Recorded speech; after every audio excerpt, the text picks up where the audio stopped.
อ๋อเอาของแท้มาเลย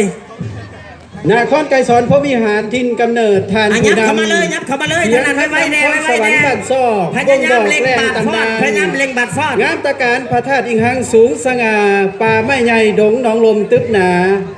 งามประจักษ์ตาทิวทัศน์ตัวเมืองเก่าเหล่าเขากัน พยายามเล็งเข้ามาเล็งเข้ามาเล็งเข้ามาอย่าลังเลเพราะว่ายังอยู่ใกล้อยู่ยังอยู่ใกล้อยู่เมืองทาสายของปองทางผ่านเศรษฐกิจผูกมิตรสายคนหัวมิตรภาพสอง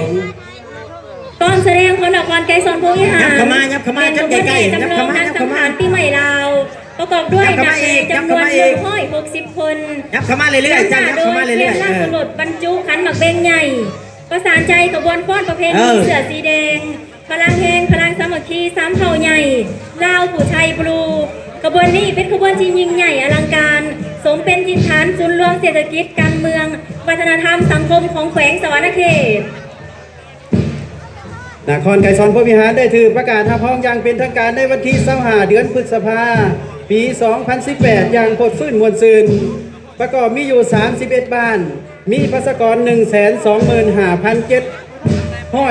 125,726 คน